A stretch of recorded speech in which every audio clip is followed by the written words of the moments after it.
Welcome to Clark County Today. I'm your host, David Medor. Today our guest is David Hedrick. David, you have a story to tell. I do. You ran for Congress, about a year ago? Mm-hmm. And something transpired after that you made the front page of the Columbian, and it wasn't very flattering. And we'd like to be able to give you a chance to be able to tell what really happened there. Mm-hmm. I'd love to. Yeah, thanks for having me on, David, too. I appreciate it. My pleasure. So the night, and a lot of people, they wondered, kind of what was going on, and they saw the media reports. And first, I do want to say that my wife, we've both spoken about this and decided that, it's right for me to come out and say what happened, because there's a lot of people that are going through a similar thing to what we went through, and a lot of guys especially who have experienced this. And most of them aren't as high profile, but they suffer through a lot of the consequences that we've experienced as well. So we decided, talking about it, praying about it, that the right thing to do is to come on, tell everyone exactly what happened, so hopefully they can, what Barack Obama called a teachable moment can occur, yes, and people can learn from the experience. So this is just not something that you experienced that's kind of just between you and your wife. This is something that other people have walked through this, experienced there's some insight you can bring to other people, because you're not the only one in this boat. No, I'm not the only one at all. This is something that's actually very common in our community, and it's something that's happened much more often than it should have. Back last October, that's when this all started. The campaign for me was over, and I was home one night, and my wife and I were having a discussion. Everything was going great, and we got a email from my ex. It wasn't a favorable email. Your ex-wife? My ex-wife, yes. And she had sent an email. I wanted to calm down. Let's wait. Let's respond to this. Let's think about what the correct response should be. My wife wanted more of an immediate response, kind of the emotional, let's go, attack right back kind of thing. So you were at your computer, you were checking your email, and well, she actually checked it. I was assembling a desk chair, I think, at the time, for a business that I was working on. So your wife got the email from your ex-wife? Yes, she got the email from my ex-wife, and she wasn't happy about it.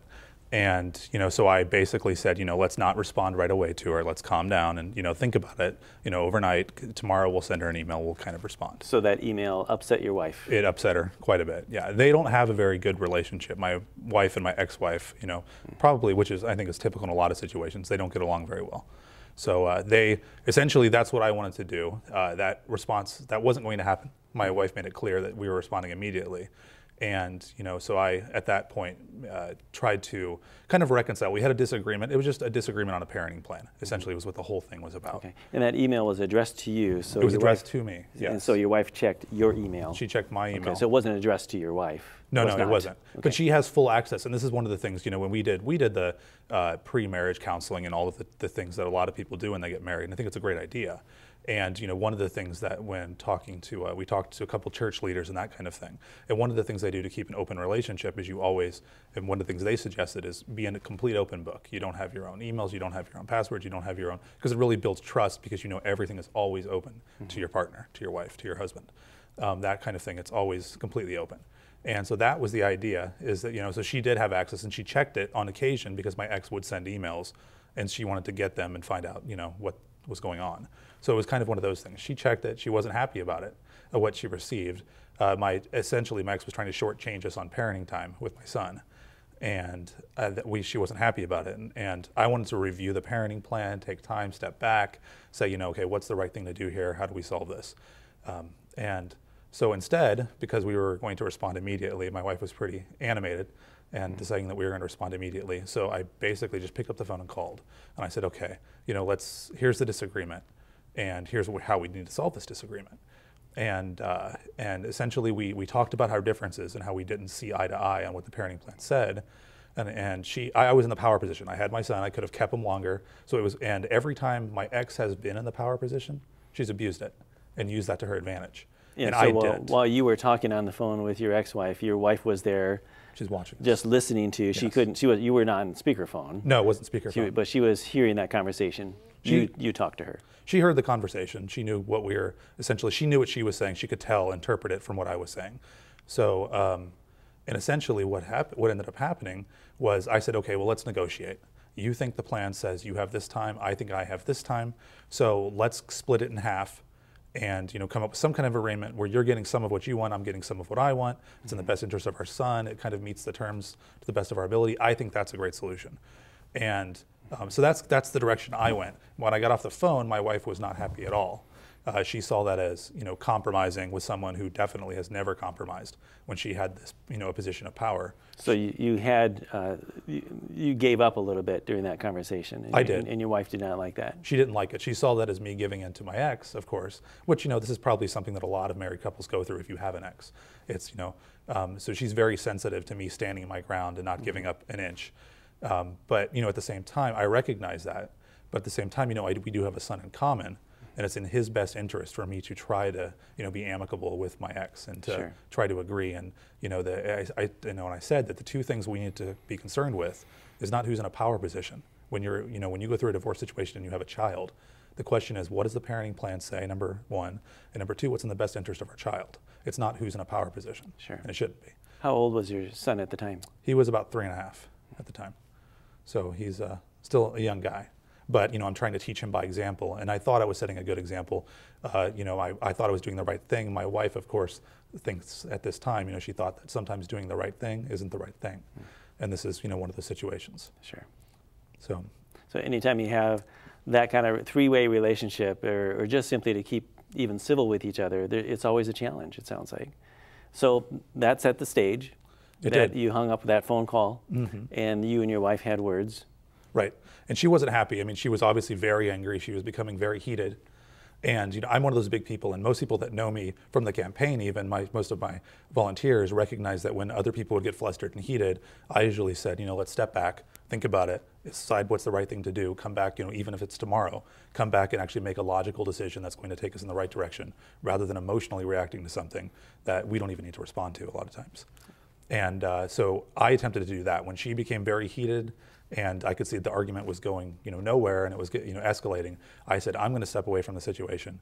I put the kids in bed, and I went out with a political buddy of mine, and we had a male friend too, so that insinuation isn't out there.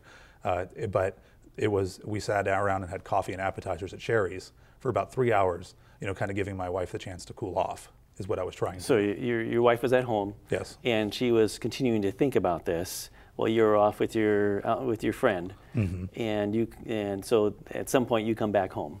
Right, I did come home, and now she had my wife had been calling me quite a few times during the, and this came out kind of during the court process. People found out that my wife, she had called me 86 times total, is what we totaled the bill up when we looked at the cell phone bill. So, over what period of time? About 3 hours. So it's a pretty significant amount of calls. I had actually shut my phone off because I was saying, okay, she's not calming down, she's not cooling off. We need a period where both of us can kind of clear our heads and come back and have a rational discussion tomorrow morning. And I knew she had had a few alcoholic drinks, and I knew that at the time. And I had been drinking coffee, so I wasn't drinking. So I had a pretty strong idea that this wasn't going to go the right direction if we had a discussion tonight. It wasn't, we weren't going to resolve anything. And it was better to have the discussion the next day, when we're both completely sober, and there isn't, and that isn't having an influence. So while you were out, your wife was not calming down. It sounds like she was getting more. The more she thought about it, and the more she was drinking, the more volatile the situation was becoming. Right. And I didn't realize that, so I had shut my phone off. So I returned home, and when I returned home, I had found out that in my absence, she had been destructive to the house, and there were certain things that she had done. And I mean, they went over some of it in court, but I don't need to go into all the details of it. But it was, she was upset. She was upset, and she wasn't behaving, the way that she should have been behaving in that situation.